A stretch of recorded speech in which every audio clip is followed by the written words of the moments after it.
Hello students, good morning. Today in 8th class mathematics, we are starting exercise 8.2. Exercise 8.2, book को सामने रखिएगा. Question number 1 देखो. I'll read the statement of the problem. A man got 10% increase in the salary. 10% increase in the salary. ठीक है. अब इसके बाद new salary इसकी पता है. न्यू सैलरी इज 154,000 ऐसा कुछ दिया है. फाइंड इज ओरिजिनल सैलरी, है ना. तो ओरिजिनल सैलरी कैलकुलेट करना. अब इसको अच्छे से समझना, ये कैलकुलेट करना. So this is the data which is given. अब जस्ट थिंक अबाउट इट, क्या चीज दी है और क्या निकालना है. 10% इंक्रीज है. 10% मतलब percent means out of 100. So if the original salary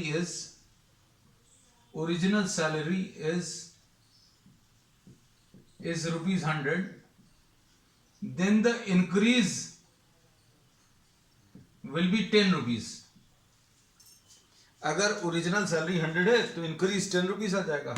तो न्यू सैलरी कितना आ जाएगा बच्चों? New salary will be 100 plus 10 यानी 110 रुपीज.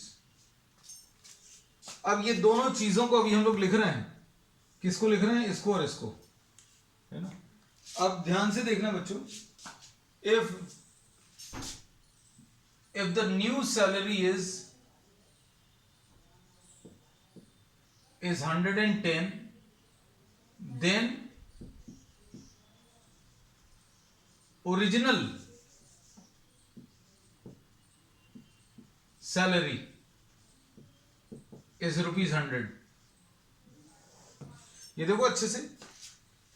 इसमें इन्होंने कहा है न्यू सैलरी अगर 110 है तो ओरिजिनल सैलरी कितनी आ जाएगी? 100. बस अब यूनिटरी मेथड यूज करना है. आपको जो डेटा दिया हुआ था 100 के नाम से सॉल्व कर लो, सबसे ज्यादा इजी है. ओरिजिनल सैलरी 100, न्यू सैलरी 10% है तो 10 आउट ऑफ 100 मतलब 100 में 10 और बढ़ा तो 110 रुपीज आ गया. अब इसके बाद बच्चों क्या दिया है? इसी को लिख लिया. New salary is 110, the original salary is 100. तो अब new salary, if the new salary is 1 rupees, then original, इसको नीचे ले जाओ, 100 by 110 ऐसा कुछ आएगा. न्यू सैलरी अगर 1 रुपीज है तो ओरिजिनल सैलरी 100 by 110 आएगा. अब क्या बोल सकते हैं? लेकिन न्यू सैलरी दी हुई है. New salary is 1,54,000. देन अगर 1 रुपीज है नई सैलरी तो ओरिजिनल सैलरी इतनी है, लेकिन नई सैलरी कितनी है? 154. ये बिल्कुल वैसे ही यूनिटरी मेथड हम बार बार एग्जाम्पल में कहते हैं कि आपको 5 पेन्स 10 रुपीज के दिए हैं, आपको 7 पेन्स की कीमत बतानी है. तो कैसे बताओगे? 1 pen will be 10 divided by 5 rupees, है ना. और 7 पेन्स की बतानी है तो 1 पेन का पता चल गया. तो आप क्या करोगे? 1 pen is costing 2 rupees, therefore 7 pens will be costing 2 into 7. ऐसा ये करने का तरीका रहेगा. तो हम क्या बोल रहे हैं? New salary 110, original salary 100. New salary 1 तो ओरिजिनल सैलरी कैसे आ जाएगा? 110 से डिवाइड कर दो. अब न्यू सैलरी 1,54,000 है, then the original will be, ये 1 रुपीज ओरिजिनल है तो 1 रुपीज न्यू सैलरी है तो ओरिजिनल इतनी है. और अगर न्यू सैलरी इतनी है तो ओरिजिनल कैसे मिलेगी? 1 के लिए वैल्यू मालूम है तो 154 के लिए निकाल लो. 100 अपॉन 110 इंटू 1,54,000, है ना. इसमें 1 0 ये कैंसिल होगा. ठीक है. अब 11 1s are 11 और so this will be what? The answer to this will be 1 lakh zeros कितने हैं बच्चों, ये देख लेना, 154,000 है, 154,000, तो 11 1s are 11, अच्छा ये एक और जीरो आएगा,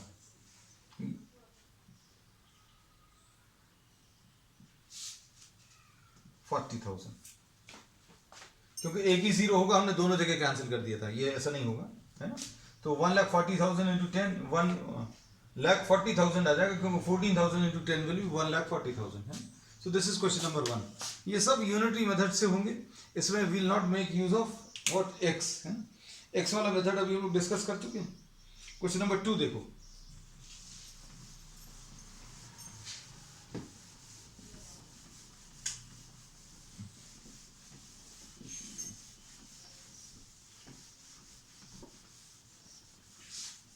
इसमें क्वेश्चन नंबर 2 में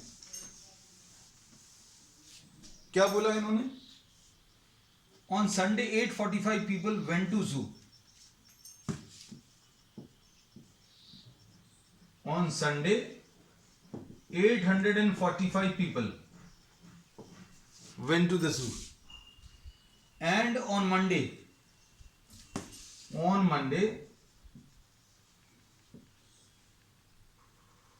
only 169 people went, तो डिक्रीज कितना आ जाएगा भाई, संडे को इतने सारे लोग गए क्योंकि छुट्टी थी, है ना। On Monday working day 169, so decrease in number of people, ये निकाल सकते हैं अभी हम लोग, कैसे मिलेगा, 845 माइनस 169, माइनस कर लो, है ना। तो ये कितना आ जाएगा बच्चों, माइनस करने पर 15 में से 9 गया, 6 बचेगा, और 13 में से 6 जाएगा तो 7 बचेगा, 7 में से 676, तो decrease in number of people ये आ गया। अब क्या पूछा है, परसेंटेज डिक्रीज, परसेंटेज डिक्रीज बच्चों कैसे मिलेगा, डिक्रीज अपॉन ओरिजिनल इनटू 100, ऐसा बोल सकते हैं। डिक्रीज कितना है, 676, ओरिजिनल 845, संडे को इतने लोग गए थे, ठीक है। अब ये नंबर्स थोड़े से मुश्किल हैं, लेकिन अभी हमें ये दिख रहा है ये 169 के मल्टीपल्स में आ जाएगा, है ना, क्योंकि 170 अभी हम देख रहे हैं, 169 नहीं देख रहे, 170 का 4 टाइम्स कितना आ जाएगा, 34, 34 2 जा 68, है ना, तो 68 680 जैसा कुछ है, 4 कम करना पड़ेगा, तो ये 169 में 4 टाइम्स आएगा, है ना। और 17 5 आर 85, 170 को 5 से मल्टीप्लाई करेंगे 850 आएगा, है ना, तो 845, तो ये 4/5, तो ये सब चीजें थोड़ा सा यूज किया करो, तो ये कितना आ जाएगा 520, तो 80% डिक्रीज आ गया, है ना। अब क्वेश्चन नंबर 3 देखो बच्चों, a shopkeeper buys 80 articles for 2400. Question number 3. 80 articles for rupees 2400 rupees. Shopkeeper buys. ठीक है, अब इसमें क्या दिया है आगे, he sells them for a profit of 16%. He sells them profit of 16%, ठीक। अब इसमें देखो, सपोज द कॉस्ट प्राइस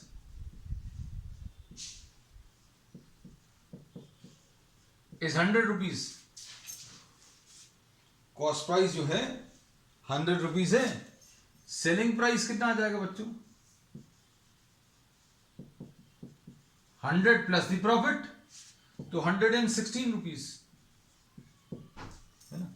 अब इसमें क्या दिया हुआ है, so if the cost price is 100 rupees, then the selling price is 116 rupees. लेकिन कॉस्ट प्राइस अभी हमें 2400 दिया है। कॉस्ट प्राइस कितना दिया बच्चों? 2400। तो सेलिंग प्राइस अभी हम लोग निकालेंगे, है ना, तो इसलिए चिंता मत करना। अभी देखो, cost price is, if cost price is 100 then selling price is 116, and if cost price is 1 rupees then selling price is 116 upon 100 rupees। लेकिन ये कितना दिया है बच्चों आपको? Cost price is 2400। If the cost price is 2400 rupees, 1 के लिए selling price पता चल गया, 2400 के लिए निकाल लो। सेलिंग प्राइस कैसे मिलेगा? 116 अपॉन 100 इंटू 2400। ये कैंसिल होगा। अब इसको मल्टीप्लाई करके देख लो कितना आ जाएगा। 116 इंटू 24, तो ये कितना आ जाएगा बच्चों? 464 आएगा, और ये 232 आएगा, है ना। तो 2784, है ना। तो ये सेलिंग प्राइस बच्चों 2784 आया। सेलिंग प्राइस ऑफ 80 आर्टिकल्स 2784, है ना। यही पूछा था शायद, find the selling price of, अच्छा सेलिंग प्राइस ऑफ 1 बताना है। सेलिंग प्राइस ऑफ 1 आर्टिकल बताना है, तो कैसे निकालोगे? ये तो और इजी है। 2784 डिवाइडेड बाय 80। अब 80 की सेलिंग प्राइस मालूम है, तो एक की अगर निकालनी तो डिवाइड कर लो, है ना। तो डिवाइड करने पर कितना आएगा बच्चों? देखो, 8 3 जा 24, 3 8 4 जा 32, और 6 8 8 जा 64, 348 आएगा, डिवाइडेड बाय 10 यानी 34.8, ऐसा कुछ है। चलो नेक्स्ट क्वेश्चन नंबर 4 देखो। क्वेश्चन नंबर 4 में क्या दिया है? The cost price of an article was 15,500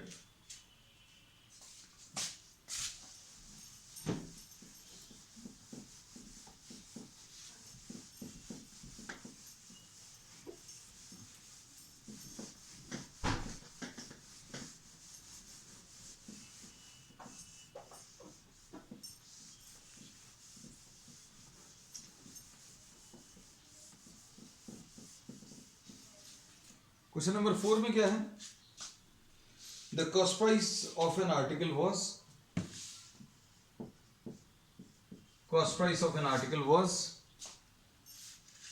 15,500। 15,500, ठीक है। अब इसके बाद क्या दिया है?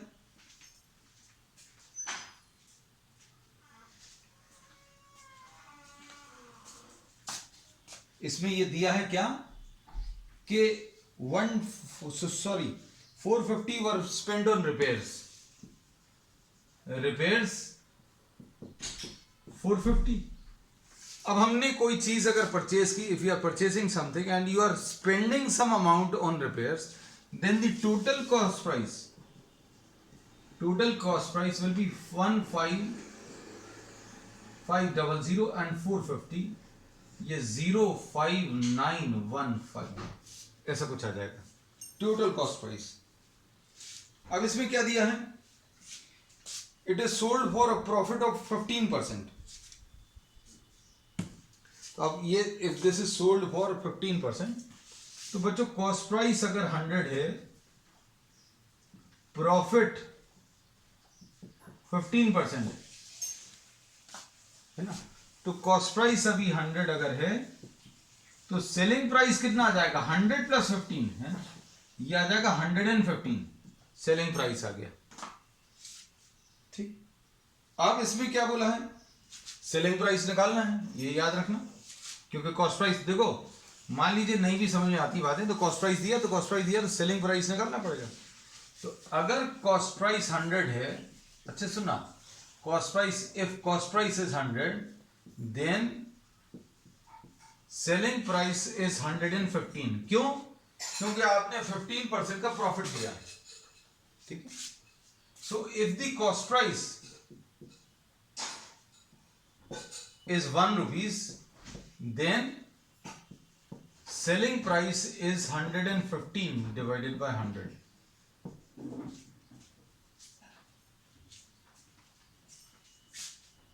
अब इसके बाद लेकिन कॉस्ट प्राइस कितना है?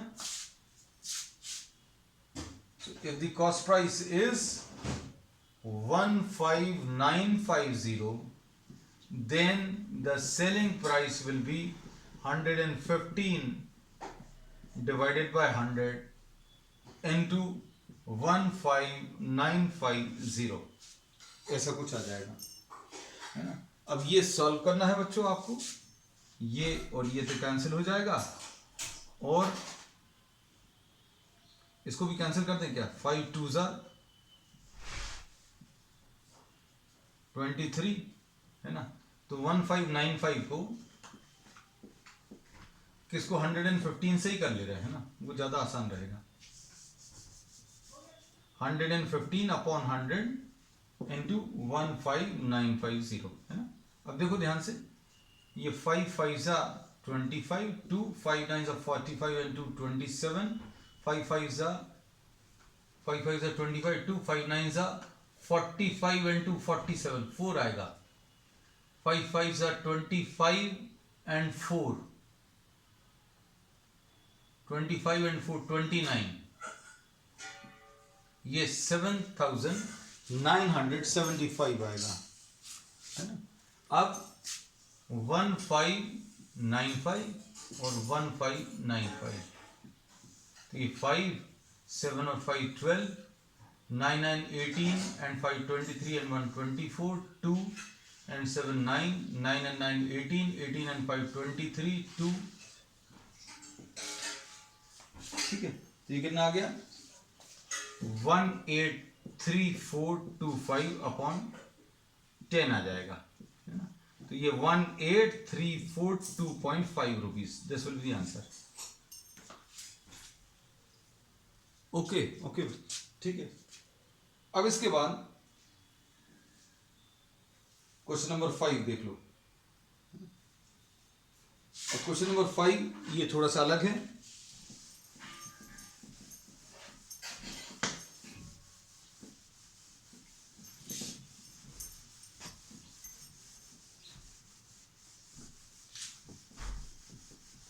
क्वेश्चन नंबर 5 देखना बच्चों।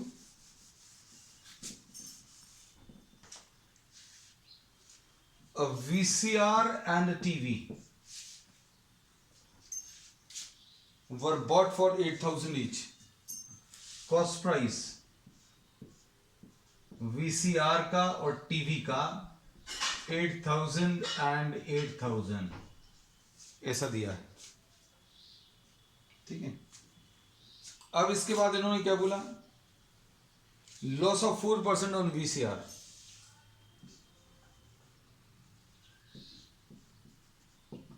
लॉस ऑन VCR निकाल सकते हैं।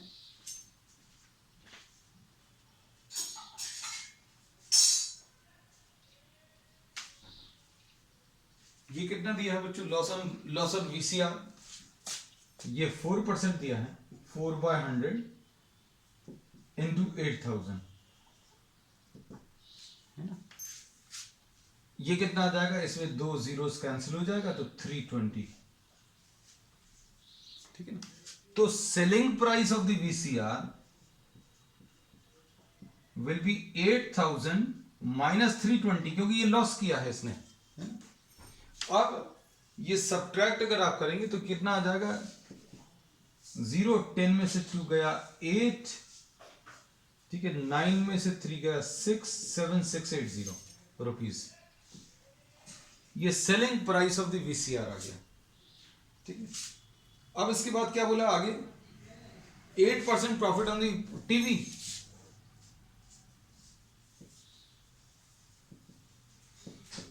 प्रॉफिट ऑन द TV बच्चों कितना है?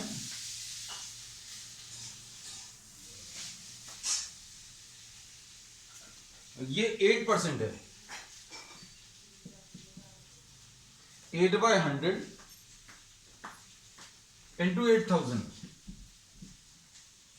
ऐसा कुछ आएगा। तो 640 rupees profit on the TV, है ना। तो selling price of the TV ये कितना आ जाएगा, 8000 प्लस 640, 8640।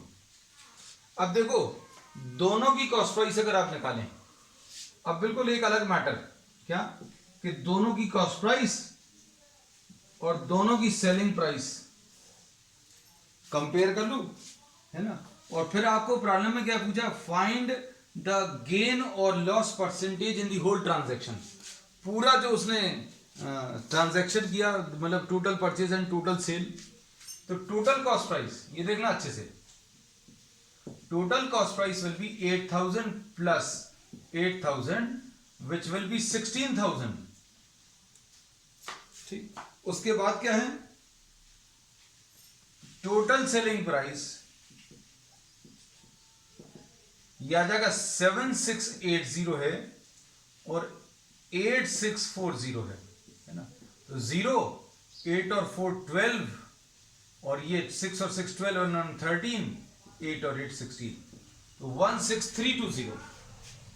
तो टोटल कॉस्ट प्राइस 16000 है और टोटल सेलिंग प्राइस इसका 16320, और सेलिंग प्राइस जो है it is greater than cost price, therefore profit आ गया उसको। अब प्रॉफिट कैसे मिलेगा, profit will be equal to 16320 minus 16000 यानी 320, है ना। और परसेंटेज प्रॉफिट कैसे मिलेगा, percentage profit will B 320 divided by, देखो इसका फॉर्मूला ऐसे ही याद रख लेना, प्रॉफिट अपॉन सीपी इंटू 100, है ना। तो प्रॉफिट कितना किया उसने, 320 अपॉन सीपी कितना है बच्चों, 16000 इंटू 100, है ना। अब इसको सिंप्लीफाई कर लूं, इसको सॉल्व करने पर ये जीरो, ये जीरो, ये जीरो और ये जीरो कैंसिल, एक जीरो ये कैंसिल हो जाएगा, है ना। तो अब कितना बचा है, ये 16, तो 2% प्रॉफिट आया, total profit percentage will be 2%, है।